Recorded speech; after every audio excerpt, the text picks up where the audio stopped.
I talked to the head of its U.S. operations, Barbara Humpton of Siemens USA, and started by asking her what she's seen among their clients and what they need. We've heard it in just about every market segment that if someone had a 5-year plan for a digital transformation, they've had to take giant steps forward in a matter of months. And that's exciting. And now we're at a moment where we can turn our attention to reopening.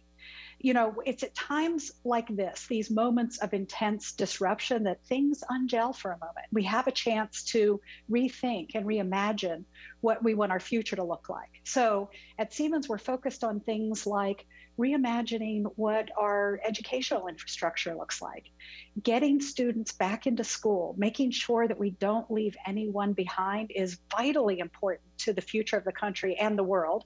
And so we're bringing technologies that are helping us make those school environments healthier. And same for manufacturing, bringing technologies that will help workers in a manufacturing environment understand that they're maintaining their social distancing and keeping a safe environment around them. Our most vulnerable populations, our young people and our elderly people, tend to be housed in buildings with really bad aging systems. So our heating and ventilation systems, our HVACs, are very bad. And one of the questions we have now is, how do we make them better? How do we make us safer, especially while COVID's still with us, especially as we actually want to purify as we go? What is Siemens doing on that front? What are you seeing? Yeah, we've gone to the science and we've reached out into our ecosystem, working with partners to bring all kinds of technology to the table. And I think about this a little bit like we think about the cybersecurity defense in depth, right? We know that in order to stay as healthy as possible, we're doing all kinds of things like masking, social distancing, but we also know that the virus is more easily transmitted indoors. So the idea of bringing new technologies indoors, like say, for instance, positive negative ion treatments to flood a space and actually destroy pathogens. There are ways that we can actually purify the air in a building. There are additions onto HVAC systems. They're available today and very effective.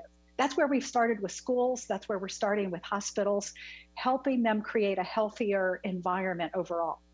And I guess one place where I would see that really hitting is we've really watched the mall grind to a halt. It is a place where it's been deemed unsafe throughout a lot of lockdown environments globally.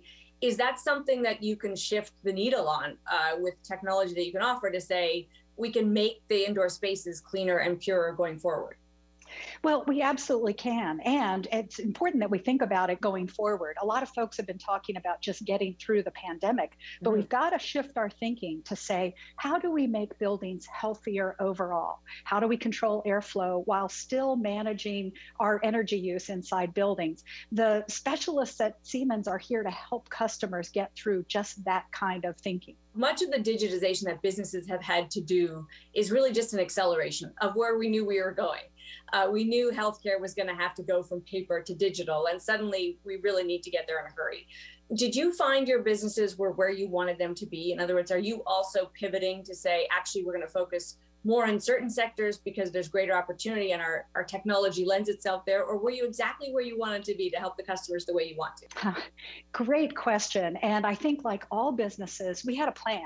Now, our plan happens to be rooted in the global megatrends: urbanization, climate change, and aging demographics. So all of our capabilities, from healthcare to energy to the industrial infrastructure, had all been focused on natural long-term trends that we know aren't going to shift a lot over time. But boy, did COVID accelerate some of those areas. So yes, we took a close look and doubled down in certain key areas. And let me give you a good example.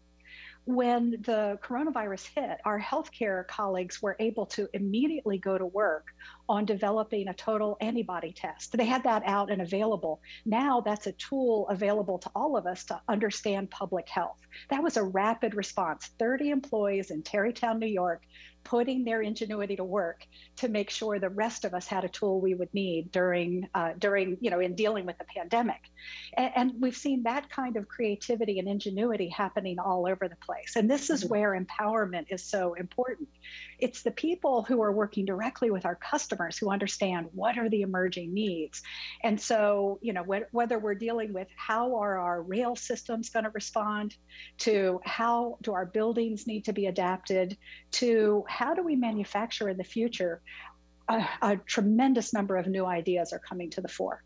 When you think about that manufacturing in the future and that degree of innovation that's going on, for your company, and it is obviously a global industrial business, is manufacturing likely to get more domestic? In other words, for your American customers, are you hearing that they want you to manufacture in America? And in Germany, do you hear you want to be there? Are you seeing a little bit of, I don't want to say nationalism, Barbara, but something a little bit like that, a closer supply chain, I guess, seems to be one of the themes of this pandemic. Yeah, you used to hear Siemens talk about globalization as one of our megatrends. Well, we'll pronounce it a little differently now, glocalization. The idea that, and the pandemic showed us the need for this, right? The idea that we need to be able to produce goods close to the point of demand, so that we don't have to rely on global supply chains that could easily be disrupted with a pandemic. And so we see a renewed focus there. We see a real emphasis, particularly in disaster response or, world health emergency response. We've got a concept that I've been talking about every chance I get. That is, think of just the way we stockpile certain physical things that we need in case of emergency. Just as we keep a strategic petroleum reserve in case of emergency there for fuel, we could have a strategic digital twin reserve. A digital twin is just the digital copy of a physical item and perhaps the way it's designed to be produced, so that in the case of an emergency, if there were some item that were essential, we'd be able to rapidly deploy those plans to flex factories in order to have them produced to need. We'll never be able to stockpile everything we might possibly need in case of any eventual disaster or crisis.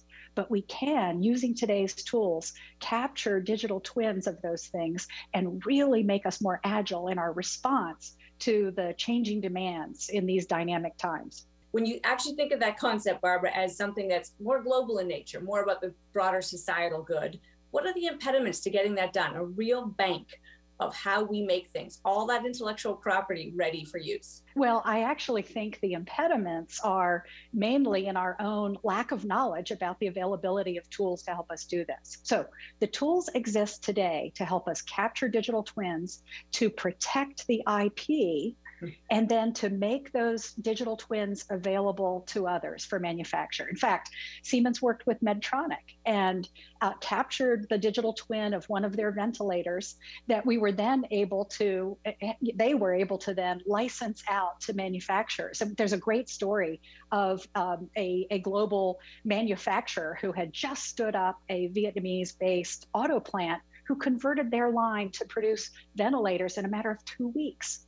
Right? It's this kind of speed to need that is the game changer, and the tools already exist. The risk, obviously, is really one of owning your property, of what happens to the security of that IP, which is a big issue, especially when we think of it as now a cyber risk we're introducing. Do you protect for that too? Is that something you can reassure on? Absolutely. And so, the technologies such as blockchain are essential to being able to maintain that chain of ownership and assure that the intellectual property owner retains the rights to that. And think about what this could unlock, for manufacturers today who have to maintain large inventories of replacement parts for things that are obsolete or aging out, for them to be able to then license out the production of those parts in areas of the world where those things might be used. Or I think about what this could do for things we deploy globally, and then allowing for local manufacture of replacement parts. It's really a game changer in terms of the business models that could then be applied, and the unlocked potential then, the financial benefit for companies who can switch their thinking about how they manage their inventory.